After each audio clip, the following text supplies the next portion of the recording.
Okay, thanks, Cara. Thanks for joining me, and Yeah, thanks no problem. and thanks for being on the Let's Talk Digital Marketing podcast. And so, just to give a quick introduction, I think you can probably fill in the gaps that I don't provide. Sure. But you're the CEO and founder of Infinite Marketing, based in Canada, and you provide talent pools for businesses, marketing talent pools. Yeah, That cover it. that's close. And you've had a very, you've done a lot of, not a long career, but in terms of years, but you've had lots of different roles. You worked with Upwork, is that correct? No, I didn't work with them. I was on their customer advisory board. Okay, okay. So you've had associations with them, Yep. and you've worked. Did I hear wrongly? You also spoke with NASA for NASA, or you work with NASA? So we work with a company that's in collaboration with NASA. And then we also, I got to be one of their speakers this year. Yeah. Wow, wow. Okay, so that's a first for me. To anyone who's been associated with NASA, that's Okay. okay. So basically, so how did you get to where you are now? What's your journey? Yeah. So yeah, no problem. So, just I'm going to start at the beginning. So, Infinite is a global network of marketers who are anywhere from the fractional CMO level all the way down to kind of those doers, like your social media experts and marketing coordinators and so forth. We offer fractional talent that scales with your business, whether you're small, medium, large, or enterprise. And we have different offerings and projects as well that can scale with your business that we've put together called in a box. So you can have, brand in a box or website in a box. So they're things that we do really, really well and have a team that's dedicated to just outputting them every day. So, for example, if you had website in a box, our website in a box team would come together. They worked with each other before and they just run. Um, for me, my story started when I was in school. So I was taking psychology and I was running a little video production company on the side, and working in a bar and working in a retail store and just Wow. trying to make enough ends meet to not be in total debt coming out of school. And I met with a lovely person at a greenhouse here in Canada. And we get down to like minus 31 Celsius. So greenhouses are not, there's not a ton of them. And basically got offered a job. I was shooting some video for them. They wanted a bunch of help. I had done a lot of market research when I was doing my psych, but I had never kind of owned a marketing role before that. And so I got to, have a safe space to screw up and learn and fail and get my craft together while I was working and going to school. And I was there for 5.5 years. And then from there, I was picked up into the tech sector. So, um, have a multitude over a decade now of experience doing marketing in the tech sector, and have been a director of marketing and all the way up to a chief marketing officer. So, happy to talk about all of the roles in terms of marketing because there's a lot of them. And also just how the landscapes change, the landscapes change so much from when I started, to now, and, that's kinda the exciting part of what's possible. Yeah, I mean, yeah, you're right. I mean, a short period of time, probably since COVID, it's accelerated. The whole landscape has changed Yeah, in that time, hasn't it? yeah. That's why I started Infinite. There was no you either had to go to, like, a 99 Designs or Fiverr or Upwork, or you had to go to an agency, and there was no real good choice for the in between. Or if you did the in between, you were working with one single person, like a consultant or a, just one person, and they couldn't execute on the work. They could give you all the advice, but they couldn't actually do the execution and the strategy. And so what we want to build for businesses are this, global talent bench of skilled labor and skilled talent that now scales with the business, that has all of those tasks and skills that you need. So, for example, you are a company, maybe you have one marketing person in your company, but they don't have every skill. Like maybe they're really good at traditional marketing, but not really great at digital marketing. And so we can offset those skills for those people. And you don't have to hire full time, right? So we can come in a fractional model or come in based on a project model and fulfill what that need is. And so the world has kind of really shifted in marketing when you start to talk about skills, like things. There's no longer that like marketing generalist that doesn't exist. Like even, I mean, on your side, you've got Facebook ads, Google ads, and SEO expert. I mean, those are loaded words. There's about a million different pieces that go in with that. And people are coming to the field now with like just backlinking. I'm just a backlinking expert with SEO, or I'm just a keywords expert, or I'm just a landing page expert with UX UI, right? Those are the skills that are really, really proficient. And so when we think about hiring someone, it's really going very deep and not, and very focused on that outcome rather than having one person do everything. And really they're only good at maybe 50 or 60% of what that is, because no one can be good at everything all the time. Yeah, exactly. Exactly. So when you're looking for talent, you're looking for example, a backlink expert, Yeah. and you recruit a backlink expert. Yeah. And then, the company then says, I need a backlink expert. Here you are. Or I want SEO and we have a team of 5 people that normally your budget could only hire 1. And so now you have the 5 people who split the work in their expertise, and they're going forward and developing and doing that work in half the time because they're experts in that field. Yeah. Yeah. I mean, a lot of issues that I come across is the issue with the agency model. Uh, Yeah. like companies that are relatively small paying a lot of money for an agency where, you know, there's not too much. They can't really control what's happening. They pay for Yeah. things they don't even need. There's no ROI. The No. timelines are being drawn out before they even know it. Like an agency's, number one mandate is to draw out their retainer with you. Yes. You keep paying more of the retainer for their time. Our whole model is really debunked the agencies. We're very much not in line with that. Like I said, we're kind of that middle ground where you don't want to go in and put a job up on Upwork or Fiverr, because if you do, you're going to get 4,000 resumes in 30 seconds and you don't know the skills that you need to get the job done. So, for example, like a client will come to us and say, I need a banner. But what we hear is you need a copywriter, you need a graphic designer, and you need a print Mm, shop, yeah. right? It's not just a banner. You need Yeah. 3 specific skills to do that work. And so we're kind of that hand holder, quality control piece for you to get that job done. And sure, you might pay a bit more than going to Fiverr, Upwork, or any of the platforms, but we already have that talent. We vetted that talent. We know the talent that's going to be on our bench is going to get the job done. So you don't have to be uncertain or search in this huge abyss of resumes and profiles that you're not sure if they're legit.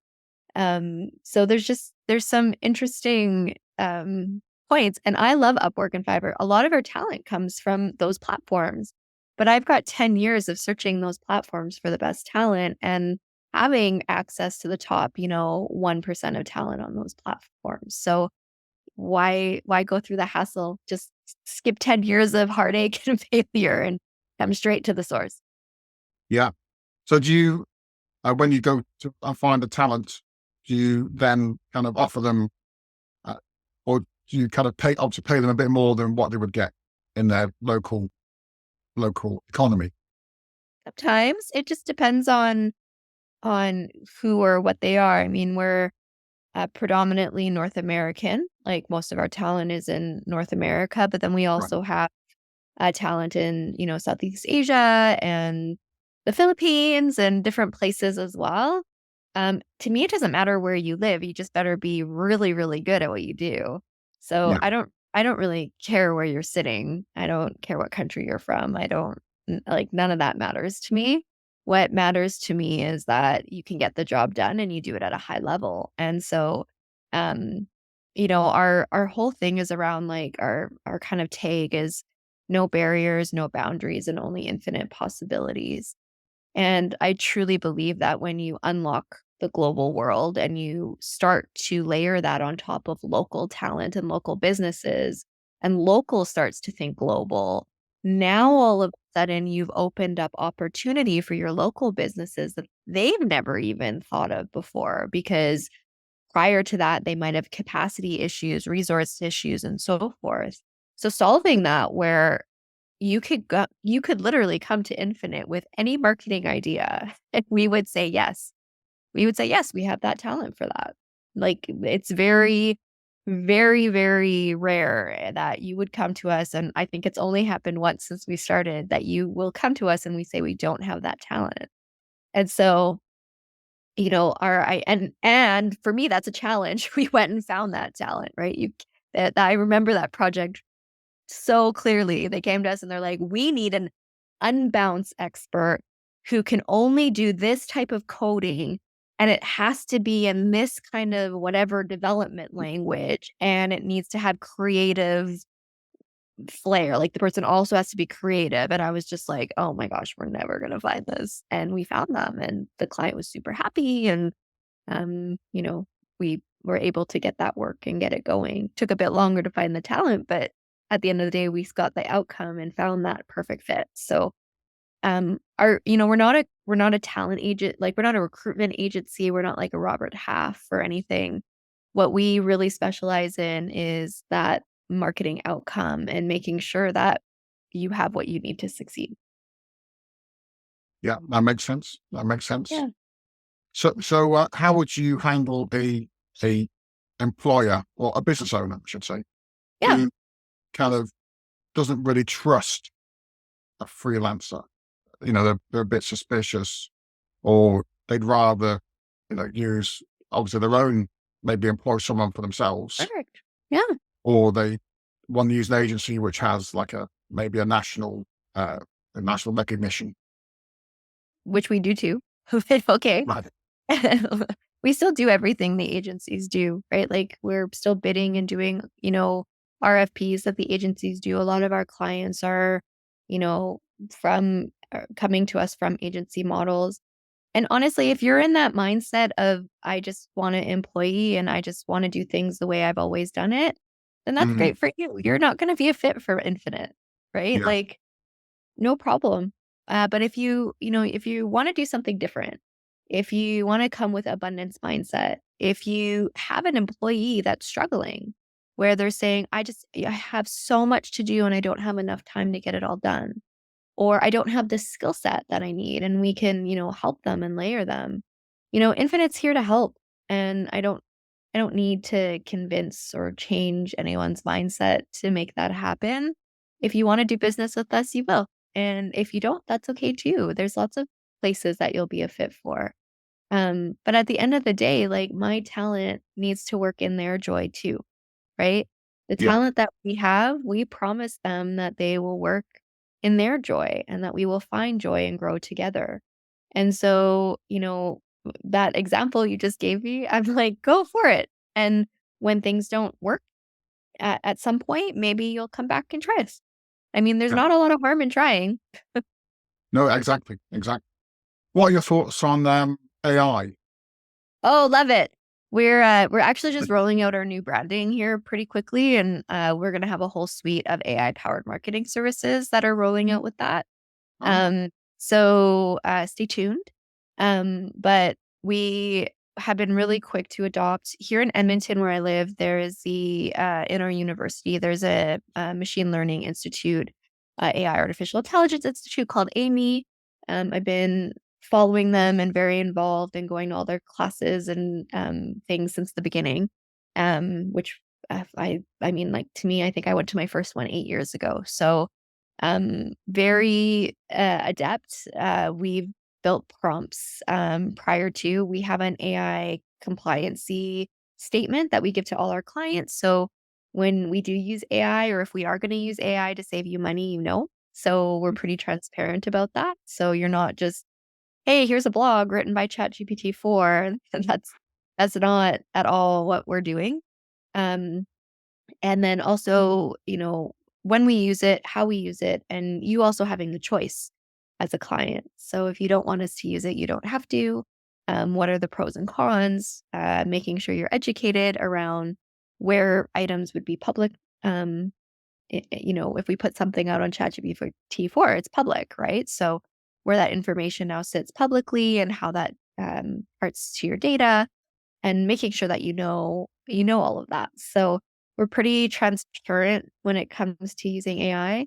But AI's got some great things for small businesses coming. I mean, Yeah. you've Sora with the new video capabilities that are coming out. You've got so many of the neat things that you're going to have for small businesses that they just never had access to before. And again, this just comes down to whether you wanna do it yourself or you want some help doing it, and if you want help doing it, we're a great place to land. Interesting. So, would your services include be like a hybrid of AI and freelancers, or just Yeah, so AI tools? so some of it, we have prompts, like specific prompts that we've built over the last few years to, resell to some other marketers or companies that are using it. We've got different, uh offerings with the AI offerings. I don't wanna give it too much away because we haven't launched it yet. Yeah, it's just around how can we mix the power of AI in an ethical and you know, uh, efficient way, so that businesses who couldn't normally, maybe afford a full content team now have that availability to have that. And then what are the pros and cons of that? So, we like the mix, like, we love mixing AI with human talent and Mm, having that mix so that, that human talent is the quality control.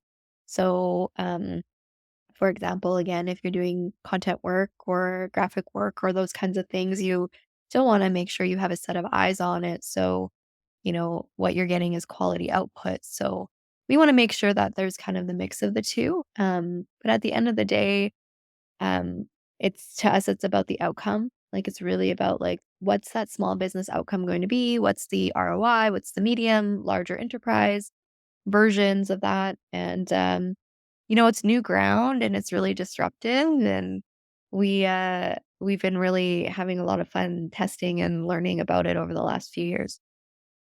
right. Uh, what do you look for in a freelancer if you're looking for a freelancer? Yeah. Freelancers watching this and wants to, maybe work with you. Mhm.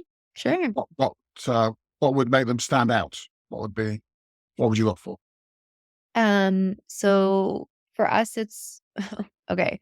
So we don't actually, I don't believe in interviews. So we don't do interviews. I believe in partnerships. So what I look for is how people are approaching us and the mindset they're coming to approach us with. So are they coming to us with partnership? Are they coming to us with solutions? Are they coming to us with skill sets and gap needs? Are they coming with their offer fully realized? What value are they going to bring to us at Infinite and our clients? I don't want to do that work for you. I shouldn't have to as a freelancer. You are your own business owner. Mm, And so to me, what I look for is people who have really thought through who they are and what they have and what that looks like for them and what their unique, you know differentiators are, just like any other business. And so when you think about freelancing, you almost have to think about it as these little mini businesses, these little solopreneurs, right? And so if they're not thinking that way and they're not thinking around, how they're going to strengthen their bench, which is themselves or other people they use or their partnerships or whatever, then they're usually not a really good fit for Infinite. We truly want those like genius, forward thinking, high skill um, talent. And we really want people who come with that kind of abundance mindset thinking already and who are confident with what they have to offer and what they want to do. And that takes some thinking. Like that's not easy. Mm, That's not easy for people to think about, especially when we've been programmed, in school and everything to find the right answer and to get the gold stars. Like mm, that's how we've been programmed, yeah, right? yeah. So what I'm asking for people to do and show up at Infinite is very different. I don't want sheep. I don't want gold stars. I don't want you to find the right answer. I want you to like the right answer that I want to hear. I want you to be curious and ask questions and get to the right solution for a client after ideating and there are times where you have to act, but there's also times where you have to think. And there's a type of person that comes to Infinite that finds us that is really good at both. Yeah, yeah. I'm curious how, I mean, an interview is still quite useful, I'd imagine, because obviously you got a Zoom interview, for example, you get like an idea of what the person's like. We Uh, just have a conversation. I don't have any interviews. I so it's not, literally so it's just a conversation rather than an interview. I say, "Hi, how are you? My name's Kara. Nice to meet you." And they say the Yeah, same thing. And then I say, "Great. What questions do you have for me today?" And then they yeah, ask me some questions. And then I ask them some questions. And then I'll say, "Tell me more about that." "Oh, really? You have 5 kids and you only wanna give me 5 hours a week? Awesome. Tell me more about that. What's the value?" I mean, a lot of the times our talent isn't full-time. They're 5, 10, 15 hours a week, yeah. but they are amazing, amazing people who just, traditional careers just don't work for them, or they're retired. I have a lot of people that are retired with amazing networks that they only wanna give 20 hours, They don't wanna do 40-hour weeks anymore, but they still wanna be part of business. They still wanna be sharp. And I mean, that legacy data that they have from a 30-year career is still extremely valid. Mm, So, yeah. like, or just I'm watching these huge businesses get rid of their talent just because they don't wanna work 9 to 5. Like moms. I mean, I'm a mom.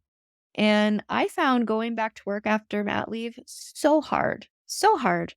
I wasn't sleeping. I mean, in Canada, we get a year that versus America, they get only a few weeks. But I wasn't ready. I was tired and I had this baby. And, I wish someone would have offered me infinite at that point. I would have jumped. And, I could not find anything that was like this. And so I just thought, it's time to build it. Through COVID, it was time to build it. Yeah, yeah. So it's this idea of the digital nomad, you know, Yeah, I call it that the autonomous worker. autonomous But yeah, work. Yeah, yeah, and where you have control over where you work, how you work, and what you earn.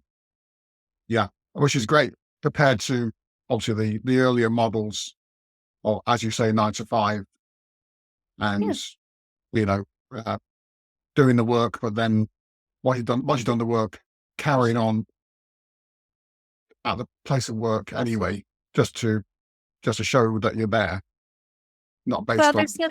there's this there's this power thing that happens. You almost feel like you have to prove to your employer all the time that you deserve to be there. And it's different. It's different when I don't know, I think when you start to do the work within yourself and as an individual person and really get to know what you want and what you need. And there's nothing wrong with the employee model. There really isn't. It serves some people really, really well. You Mm, know, I have lots of friends that love the routine and love the getting up. And my husband is one of those people. Like, he loves doing what he does and loves the routine of it and likes the getting up and the travel and the going and the teams and the like that part of it. To me, I was always about I wanted to get work done in a really high quality way. And I felt like some of the steps that traditional employment gave me, like, limited how quickly I could run. And so there was some of that, right, that I wanted to not have. And I always felt like I was bringing people along with me rather than me just continuing to grow and move. And I wasn't feeling challenged. And so those are, I mean, that's my story, right? That's not everybody's story. mm, So, do I feel challenged now as a business owner? Absolutely. It is a whole different world of responsibility. And, you have to still show up and work. And there are times that I work really, really late. And there are times that I like don't work, you know, barely at all for a day because I'm tired and I need the day, just like in an employee model. But there's some structure that I put for myself as well. I don't work Thursday afternoons. mm, I take Thursday afternoons off because my kid has half day and I want to spend Thursday afternoons with him and we have mom and son dates. I couldn't do that in a traditional job. And yeah, he's young and I'm going to miss those times and I'll never get them back. And so that's a choice that I've made. So I think at the end of the day, this is just all about choices. And we are a choice for people that want a different way. yeah, yeah. Where do you see uh, the work culture going? Can you make Yeah. any predictions on if it will? Yeah, sure. So there's a bunch of, especially January, February. I mean, Deloitte, McKinsey, Upwork, they've all released their kind of future of work reports in the last little bit. And what I've noticed over the last decade of now being in this space is every year it's growing 10, 13 to 15%. It grew exponentially through COVID, kind of came down a bit over the last 2 years. I think we were at 20% growth year over year through COVID. And I think we're back down to that like 13, 14% this year, year over year, of people choosing to go into this kind of talent economy. With that, and it's predominantly led in the United States. We see a lot of it in the United States, and then we see a lot of it in other countries like India, Philippines, Bangladesh. With the internet, I mean, now they can make US dollars, right? Mm, So making $10 for something is huge when you're living in one of those countries. And um, so I think I see this globalization of talent movement continuing to grow. Most Fortune 500s have a scalable workforce or team. So if you're a small business and you don't think that this is a thing that the big guys are using, almost every single one of them have resourcing in this capacity, using contractors and have for years, right? mm, Before it was trendy and buzzy. Um, you know, you as a smaller business or a medium business can try it. Like, again, there's no harm in you trying something to see if it works before you kind of shoo the idea off. Um, for me, when I think about small businesses and talent like this, they really should look at ROI. That's the very first thing they should look at. Like, if I spend, you know, $1,000 on this project with someone, what's my ROI going to be? And so really being really predictive with that and making sure who you're working with can get those results. And then if they don't get those results, what happens, right? Is there a mm. guarantee in place? What does that look like? So I really, marketing's changed so much and there's just so much misinformation out there that I think people need to educate themselves and do their research uh, before hiring even freelancers, contractors, agencies, businesses. I mean, in the agency model, there's good agencies and bad agencies. Like, like it's the same thing, right? So find out the fit. And I think that's the biggest thing is like really getting to know what's the fit for your business, Mm. And knowing, like you say, knowing the numbers. knowing the numbers. Yeah. Yeah. So it always comes down to that, knowing the numbers and making sure that you're going to get, as you say, return on investment. Hmm. So we're going to make a crunching gear change now. Sure. I was, I was going to ask you about, your interests. For example, what would you say was your favorite book? What sort of Oh. books you like to read? So business books, one of my favorites is Karen Hayward's Stop Random Acts of Marketing. If you're a small business owner, and you are interested in learning about marketing and educating yourself about marketing, that one's a really good one.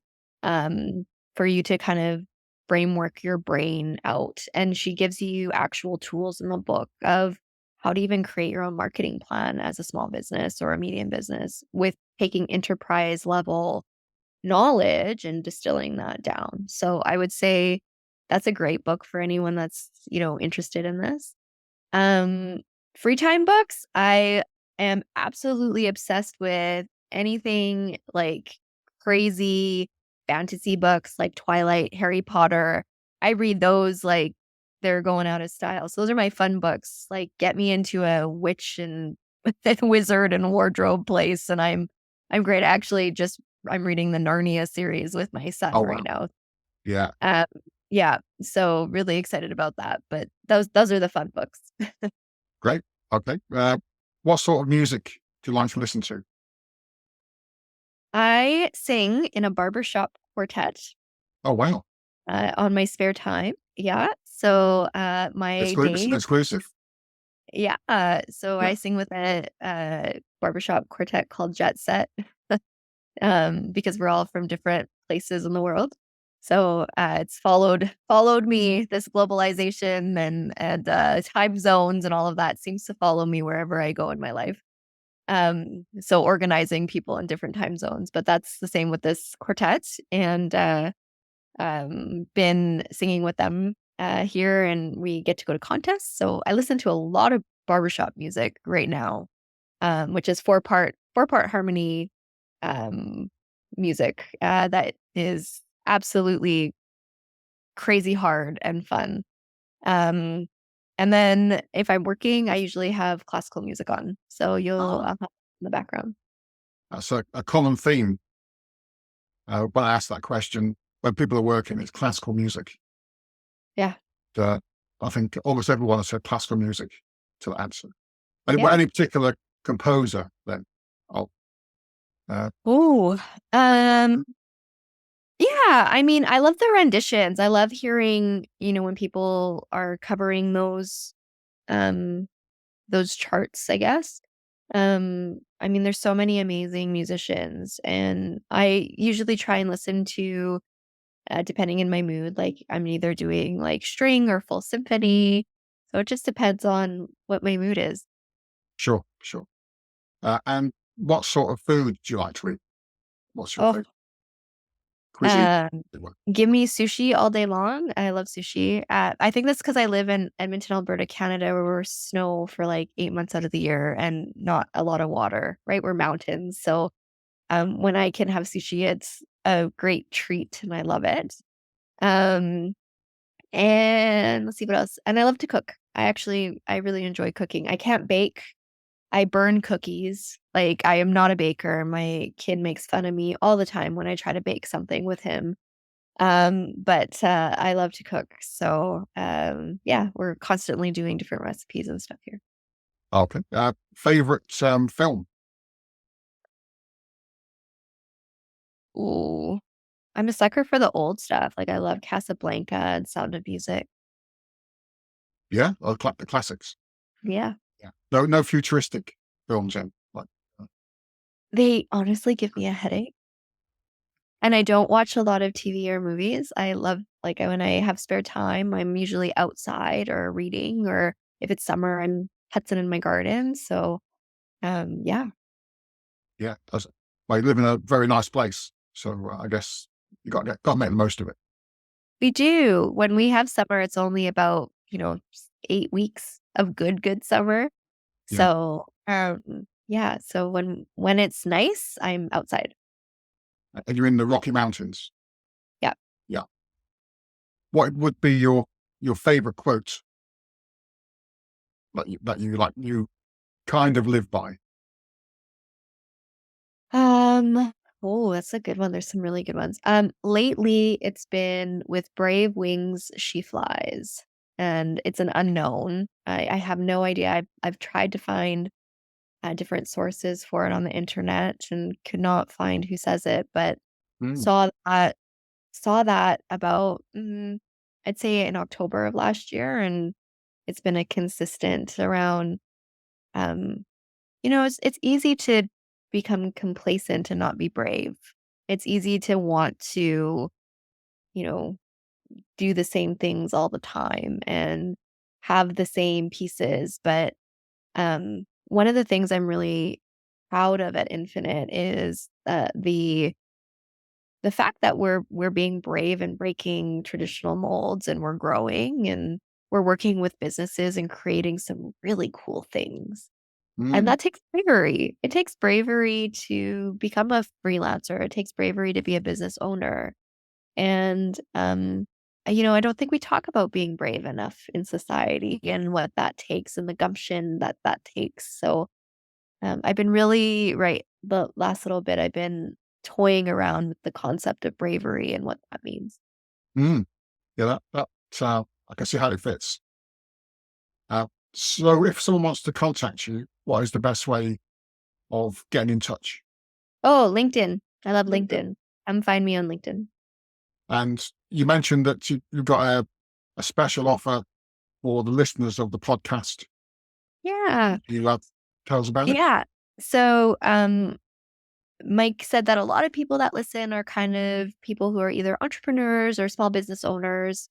And so we wanted to give you an offer today. So we have, if you need some help with your marketing, I don't know where to start, don't know where to turn. We have a on-demand talent side of our business that you can access our talent bench for specific tasks. And so, with that being said, it's normally $150 Canadian fee just to go in, which I think is like $75 for you, but about $150 Canadian to just access the bench. And anyone that says that you heard from us on this podcast will waive the fee. I like it. So being in the UK isn't a problem. Nope, UK we work is everywhere. totally Yeah, fine. yeah, we're Fantastic. global. Yeah, Thank you, Carla. And thank you for your time. And I really appreciate uh, what you've shared today. It's really interesting. good. Yeah, it's great to be on, and absolutely, if you guys have questions, reach out. Yeah, absolutely. Absolutely. And enjoy the rest of your day as it's just starting for you. It is, yeah, it's just loving. As you can see, the sun getting higher and Yeah, higher. I'm jealous. It's all dark and horrible here and raining. Oh, no. Yeah. No, we have blue skies today. Lots of snow, but blue skies. Oh, nice. Nice. Yeah. Okay. Take care now, Carla. All the best. Bye. Bye. Bye.